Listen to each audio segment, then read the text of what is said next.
Сәлем қыздар, бүгін кунжут қосылған чак-чактың рецептімен бөлісемін, жасап көріңіздер. Алдымен видеоны міндетті түрде ақырына дейін көріп алыңыздар. Алдымен керек затымыздың барлығын дайындап аламыз. Жұмыртқаның үстіне шым-шым тұзымызды салып араластырамыз. Оның үстіне кішкене жарты қасық ас содасын саламыз, жақсылап араластырамыз. Енді оның үстіне ұнымызды салып, басында осылай венчикпен араластырып, кейін қолымызбен қамырымызды илейміз. Неке қыздар, біздің дайын болған қамырымызды 15 минутқа тындырып қоямыз. Дайын қамырымызды алып, қыздар екіге бөліп, домалақтап алып, әрқайсысын жұқалап жайып шығамыз. Қыздар, өте қағаз сияқты жұқа қылып жібермейміз.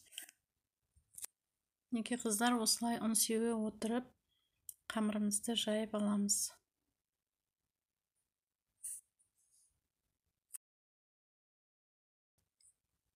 Неке қыздар, мен осылай екі қамырымды да осылай қылып жұқалап жайып алдым. Енді осы дайын жайылған қамырымызды осылай жолақтарға кесіп шығамыз.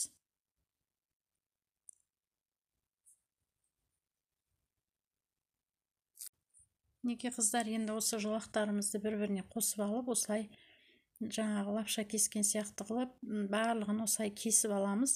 Өте жіңішке қылып жібермеңіздер, қыздар, қуырғанда күйіп кетеді. Неке осылай біздің қамырымыздың барлығын кесіп алдым. Енді осы кезде бізде майымыз қызып тұру керек. Неке қыздар, қызып тұрған майымызға өстіп бауырсағымызды қуырып аламыз. Қатты қып-қызыл қылып қуырудың қажеті жоқ. Кішкене сарғайғанда уже осылай майын ағызып, сүзіп салып аламыз. Неке қыздар, мен барлық бауырсақтарымды осылай қуырып алдым. Енді сковородкамызға кішкене май құйып, кунжутымызды қуырып аламыз.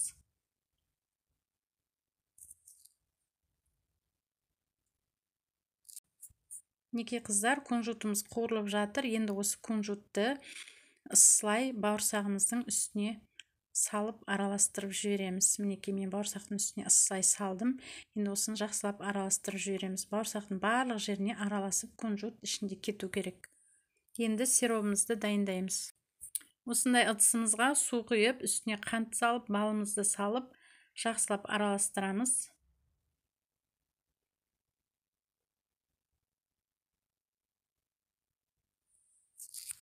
Қыздар, балымызды салғаннан кейін оттың астын қаттыға көтеріп қоямыз, қатты қоямыз.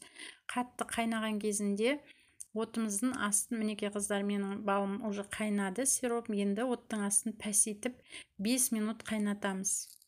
Енді дайын болған сиропымызды ысылай осы бауырсағымыздың үстіне құйып, жақсылап астынан үстіне қарай жақсылап барлық бауырсаққа тиетіндей етіп араластырып аламыз. Қыздар, мен бауырсақ жақсылап араластырдым. Енді осындай формаға пергамент қағазын жайып, осының ішіне мен чак-чагымды жайғастырамын.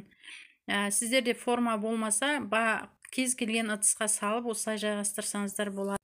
Неке қыздар, мен формаға жайғастырдым. Бетін осылай целлофанмен жауып, үстінен басқылап, әдемілеп нығыздайсыздар. Енді 2 сағатқа мұздай жерге қоямыз чак-чагымызды. Мұздай жерде тұру керек 2 сағат.